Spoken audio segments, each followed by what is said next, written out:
नमस्कार। प्रभा साक्षी news network पर आप सभी का स्वागत है। प्रधानमंत्री नरेंद्र मोदी के खिलाफ बयान देने में विपक्षी गठबंधन इंडिया के नेता एक से बढ़कर एक अनर्गल बयान दे रहे हैं। ताज़ा बयान शिवसेना यूपीटी के नेता संजय राउत का है, जिन्होंने प्रधानमंत्री और गृह मंत्री के खिलाफ अमर्यादित टिप्पणी की है। बीजेपी प्रवक्ता डॉक्टर सुधांशु त्रिवेदी ने आज इस मुद्दे पर विपक्ष को घेरा और कहा कि जितना आप प्रधानमंत्री को गाली देंगे उतना ही जनता आपको चुनाव में जवाब देगी।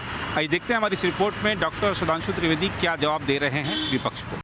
प्रधानमंत्री श्री नरेंद्र मोदी जी के नेतृत्व में भारत जिस प्रखरता के साथ, जिस प्रबलता के साथ, जिस प्रवणता के साथ विश्व के क्षितिज पर उभर रहा है और लोकसभा चुनावों में उनके विराट व्यक्तित्व के आगे अंतर्विरोधों, आपसी समस्याओं से जूझते हुए इंडी गठबंधन के नेताओं की अपनी पराजय को अवश्यंभावी जानकर, इनएविटेबल डिफीट को देखकर हताशा, निराशा, कुंठा और प्रधानमंत्री श्री नरेंद्र मोदी जी के प्रति ईर्ष्या के कारण भाषा रोज एक नए निचले और छिछले स्तर पर जाती हुई दिखाई पड़ रही है। अभी कल झारखंड के एक नेता ने माननीय प्रधानमंत्री जी के लिए खोपड़ी में गोली मारने जैसे शब्द का प्रयोग किया। इससे पूर्व भी आप देख चुके हैं मौत की कामना, मौत के प्रकार जैसे घटिया शब्दों का प्रयोग,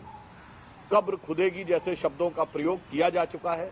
और अभी इंडी गठबंधन के एक प्रमुख घटक शिवसेना के नेता संजय निरुपम जी ने औरंगजेब और गृह मंत्री जी के लिए अफजल खां से तुलना की। मुझे लगता है कि ये जो कुछ भी इंडी गठबंधन वाले प्रधानमंत्री जी के प्रति बोल रहे हैं इसमें कुछ भी नया नहीं है, मगर निचलापन नित नया दिखता चला जा रहा है। परंतु मैं स्पष्ट कहना चाहता हूं कि भाषा की मर्यादा, अपने मन की भावना, कुंठा को घृणा के इस पैमाने पर मत आने दें। परंतु मैं यह भी स्पष्ट करना चाहता हूं, देश की जनता जनार्दन के रूप में एक एक गाली को गिन रही है। जैसे महाभारत में भगवान कृष्ण ने शिशुपाल की 100 गालियों तक गिना था और उसके बाद अपना निर्णय सुनाया था, तो आज भी जनता जनार्दन के रूप में इन सारी बातों का प्रत्युत्तर प्रभावी ढंग से देगी। और मैं यह भी बताना चाहता हूं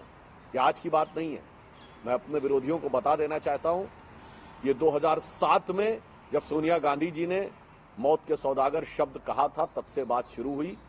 इन 17 वर्षों में आप जितना मोदी जी के लिए हिकारत देते चले गए उतना जनता उनको मोहब्बत देती चली गई। 2007 में वो केवल मुख्यमंत्री थे, एक बार के जीते हुए, दोबारा मुख्यमंत्री बन गए।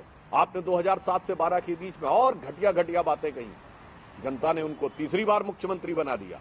याद करिए 2014 के चुनाव से पहले कांग्रेस के नेता थे ना, वो उस समय समाजवादी पार्टी के नेता थे इमरान मसूद, जिन्होंने कहा था मोदी जी की बोटी बोटी कर डालेंगे। याद करिए मणिशंकर अय्यर ने क्या कहा था प्रधानमंत्री जी के, नहीं बनेगा प्रधानमंत्री, नहीं बनेगा, नहीं बनेगा, और आप देखिए जनता ने प्रधानमंत्री बना दिया। आपने और नफरत फैलाई, जनता ने और मोहब्बत दी, वो दूसरी बार और प्रबलता के साथ प्रधानमंत्री बन गए। चिंता मत करिए, आप नफरत फैलाते रहिए, मोदी जी के प्रति जनता उतनी ही मोहब्बत देती रहेगी और अब की बार 400 पार होगा। तो मैं इन लोगों के लिए कहना चाहता हूं कि मरीजे नफरते मोदी पर लानत खुदा की, मर्ज बढ़ता गया जो जो दवा की। देख भाई, तुम जो बोल रहे हो जनता उसका कैसा इलाज करती जा रही है। और एक मैं सीरियस नोट पे बात कहना चाहता हूं, जो संजय राउत जी ने औरंगजेब और अफजल खां की बात कही है, तो मैं पूछना चाहता हूं औरंगजेब की तरफ का कौन है जिसने दिल्ली के लुटियन जोन में औरंगजेब के पूरे खानदान के नाम पर सड़कें रखी हैं? आप उसके साथ खड़े हैं। अभी आपकी महाविकास अघाड़ी सरकार में एक ऐसे व्यक्ति को राज्यसभा भेजा गया जिसने औरंगजेब की कब्र पे जाकर आंसू बहाए, रहमतुल्लाह सलेह बोला, और शिवसेना ने समर्थन देकर उसको राज्यसभा में भेजा। किस विरासत की बात कर रहे हैं? और मैं उनको चुनौती देकर पूछना चाहता हूं, मणिशंकर अय्यर ने बोला था जब राहुल गांधी जी के सक्सेशन की बात कही थी, सारे लोग जाके टीवी पे वो बाइट निकाल के देख लें, उन्होंने कहा था शाहजहां के बाद औरंगजेब ही बना था। तो इसमें कौन सी आश्चर्य की बात है? ये 2017 की बात है कि राहुल गांधी सक्सेसर बन रहे हैं। औरंगजेब से कौन तुलना कर रहा है? और मैं शिवसेना को, जो कि छत्रपति शिवाजी महाराज की विरासत से निकली बाला साहब ठाकरे जी की विरासत का आधार खो चुकी है, उन्हें मैं चुनौती से पूछना चाहता हूं कि शिवाजी के समय में औरंगजेब के लिए उनके राजकवि भूषण ने यह बात कही थी, आज वो बोल के दिखा दें। उन्होंने कहा था, शिवाजी के दरबार में कहा गया था, कुंभकर्ण असुर अवतारी औरंगजेब, काशी और प्रयाग में दुहाई फेरी रब की, तोड़े देव देवालय शहर मोहल्ले केरे, लाखों मुसलमान किए माला तोड़ी सब की, और काशी करबला होती, मथुरा मदीना होती, शिवाजी ना होते तो सुन्नत होती सबकी। बोलिए, आप बोल सकते हैं? आप उनके साथ खड़े जिन्होंने किताबों में औरंगजेब को महिमा मंडित किया और शिवाजी महाराज के लिए लिखा लूट ऑफ सूरत, इस ढंग के शब्दों का प्रयोग किया। इसलिए मैं कहना चाहता हूं, देश की जनता के सामने दूध का दूध, पानी का पानी है। कौन औरंगजेब की विरासत के साथ खड़ा है और कौन शिवाजी की विरासत के साथ खड़ा है। और मैं एक और बात बता देना चाहता हूं, शिवाजी के लिए एक और बात कही गई थी औरंगजेब के संदर्भ में। औरंगजेब का एक नाम पातशाह भी था। उन्होंने कहा था, मोड़ रागे मुखल, मोड़ राखे मुगल, मरोड़ पातशाह रखे, और राम नाम रख निज नस रसना सुधर में। अर्थात अपनी जिह्वा पर भगवान राम का नाम रखकर मुगलों को मरोड़कर और पातशाहों को तोड़कर रख दिया, और बैरिन की हद राखी तेग बल शिवराज, अपनी तलवार के दम पर बैरियों को अपनी सीमा में रख दिया, और देव राखे देवल, स्वधर्म राख्यो घर में। अर्थात देवताओं को देव स्थान में और स्वधर्म को घर में। आज मैं पूछना चाहता हूं, मोदी जी ने यही तो किया है। मुगलिया मानसिकता वालों को मोड़ के रखा हुआ है। भगवान राम की प्राण प्रतिष्ठा के साथ राम का नाम हम लोगों ने अपनी जिह्वा पर रखा हुआ है।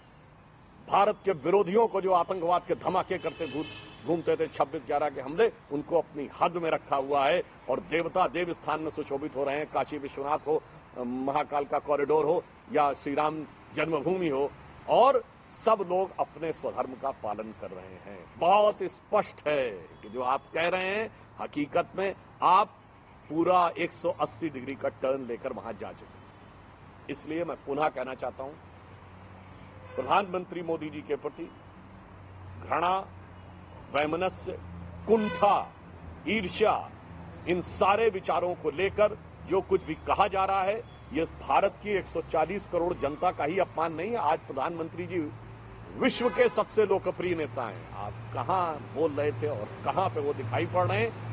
मोदी जी के विराट व्यक्तित्व पर इसका कोई प्रभाव नहीं पड़ने जा रहा है। जिसे रामचरितमानस की एक पंक्ति है, बूंद अघात सहे गिर ऐसे, खलके वचन संत सम जैसे। जैसे विराट पर्वतों के ऊपर कोई पानी की बूंद गिरती है, तो दुष्ट लोग जिस समय किसी सत्पुरुष के लिए खराब वचन का प्रयोग करते हैं, तो जैसे पानी की बूंद गिरती है, वो नीचे चली जाती है। उस विराट पर्वत पर कोई प्रभाव नहीं पड़ता। उसी प्रकार मोदी जी के विराट व्यक्तित्व पर कोई प्रभाव नहीं पड़ने वाला। देश की जनता उस विराटता को और शक्ति नित्य प्रदान करती रहेगी। अगर आप भी लेना चाहते हैं देश दुनिया की तमाम जानकारी, तो आज ही सब्सक्राइब करें हमारे चैनल को। साथ ही नीचे दिए बेल आइकन को जरूर दबाएं ताकि हर अपडेट आप तक पहुंच सके।